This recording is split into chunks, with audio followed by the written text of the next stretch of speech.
And the moment of truth is at hand for the Titan.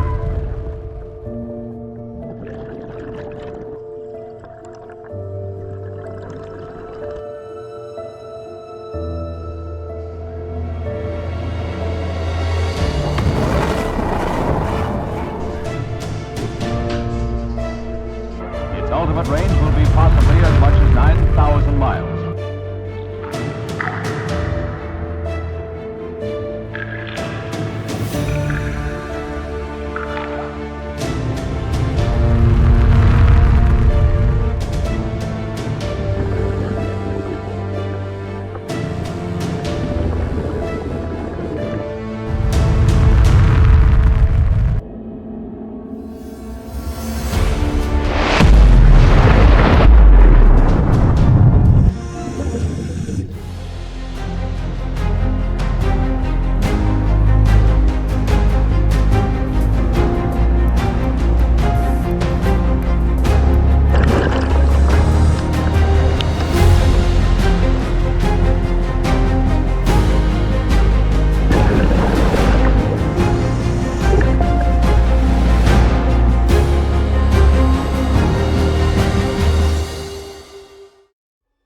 The Cold War spanned from the 1940s to the early 90s and was marked by intense tension between the US and the Soviet Union. The world lived under the shadow of potential nuclear war. The period was characterized by anxiety, espionage, and a massive arms race and global uncertainty. The arms race was a competition between the US and the Soviet Union to develop and accumulate weapons, particularly nuclear weapons and missile systems. One of the missile systems developed by the US was called the Titan I and was armed with a 3.57 megaton warhead, which was about 250 times the bomb dropped on Hiroshima. 150 miles east of Seattle, Washington, located in what is now a junkyard of rusting wheat harvesters and piles of pipes and fuel tanks, is the location of one of these now abandoned military sites. To get there, we drove many miles through rolling wheat fields, feeling quite out of place with our vehicles loaded down with technical scuba diving gear, dry suits, and underwater lights. Finding the Titan I missile location was a bit of a challenge. As far as I could determine, there's no address for this location and you won't find it on a map. What was once a highly secured and defended military facility is now just a meager representation of its former self, and only contains a few remnants of a secure military complex. None of us who were diving this site for the first time had any idea what we were about to experience. Below our feet, down in the dark and wet tunnels and flooded launch silos of this underground and underwater military complex. As we converge on the staging area, in classic form, a tumbleweed comes out of nowhere and tries to take out one of the vehicles in front of me. What the hell are we doing in a field of sagebrush, tumbleweeds, and rusted metal with a carload of technical dive gear?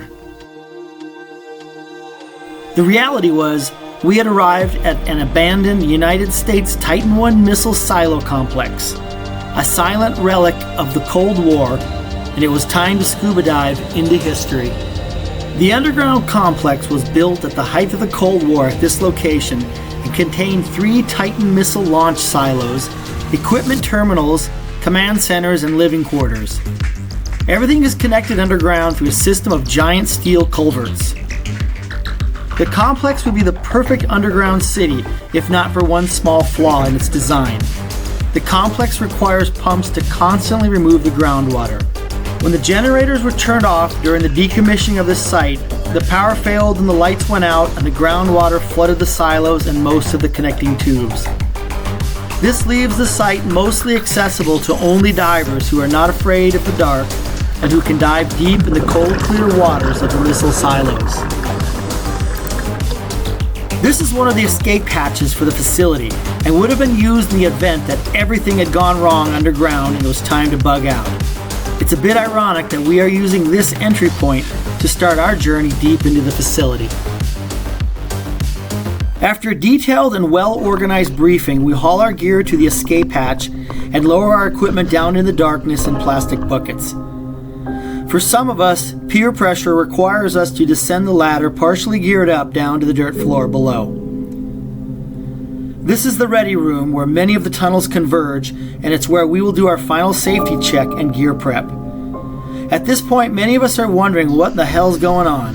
This is not a dive site, and it feels more like we are down in a sewer system below New York City, except there are no smells and the water's crystal clear. When our leaders announce that it's time to go, we place our fins in a support kayak and line up for the walk in the waist-deep water down the rusty tubes to our first dive and launch silo number 1. Like a team of Navy SEALs, we make our way down the tubes with our lights blazing a trail.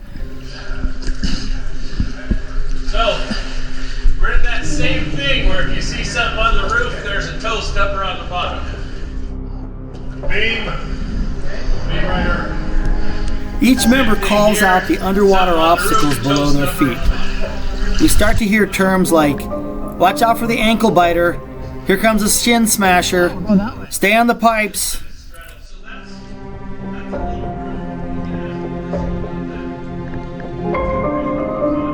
The first few divers can see all the obstacles, but those in the back don't have the luxury as the water gets stirred up. Our leader expertly navigates us through the tubes. I'm really glad that I'm not the leader because I'm already lost.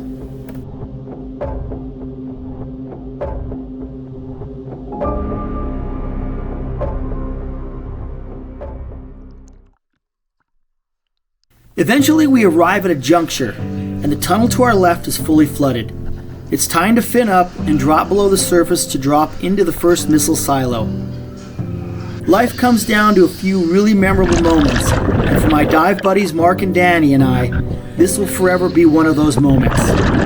After keyholing ourselves through a small underwater opening, we enter a massive Titan I missile silo and find ourselves hovering over 110 feet of crystal clear water into the darkness below.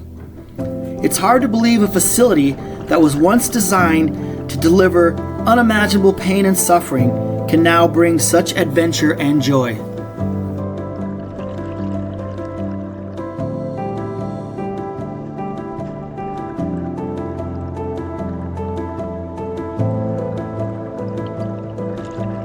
Even with 8 other divers who were on this dive, there were times that I felt alone in the silo. There's plenty of space to explore and lots of hazards to avoid. The steel crib work that lines this concrete tube is set on massive springs that make the missile impervious to nearby attack or even an earthquake.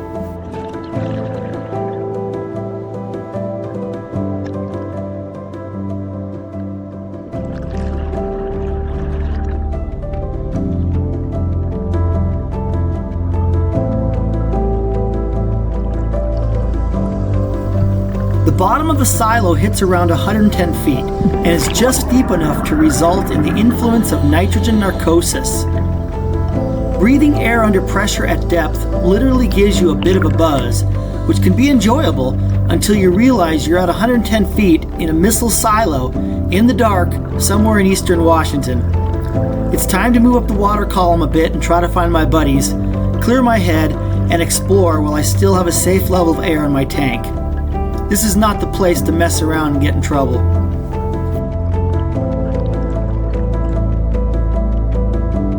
Crew at Undersea Adventures out of nearby Kennewick, Washington, who run these trips are amazing.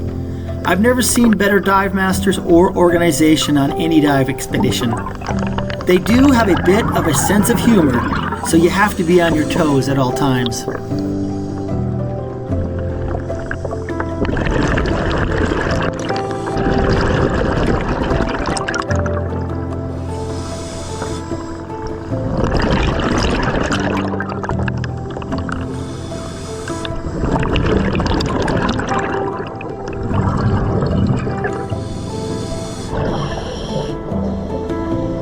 David, the owner of Undersea Adventures, told a story about a farmer who recalled seeing 3 missiles rise out of the ground on occasion for testing.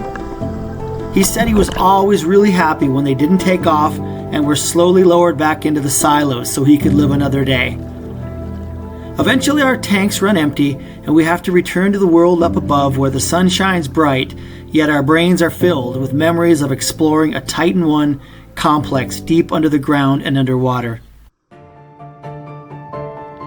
After doing my safety stop at 20 feet, I ascend to the top of the missile silo and into an air pocket. The area above me is a continuation of the silo all the way up to the surface, and that door at the top is the hardened door that protected the Titan missile. In order to exit this room, I have to descend back down and swim through another opening to get me back to the tubes for our walk out to the ready room. That's where we started our dive. The journey back out goes quickly, and once back to the surface, we share our stories and enjoy a gourmet lunch prepared by David, the owner of Undersea Adventures. If you make it to Kennewick in the future, be sure to check out his dive shop and even sign up for the silo dive. We're already planning our next trip to the underwater silos and plan on making this a yearly event. When you're ready and you feel your dive skills are up to the task, contact me in the description of this email and join us for the adventure of a lifetime. This is Search and Discovery. Please subscribe, like, and leave us a comment. What will you discover today?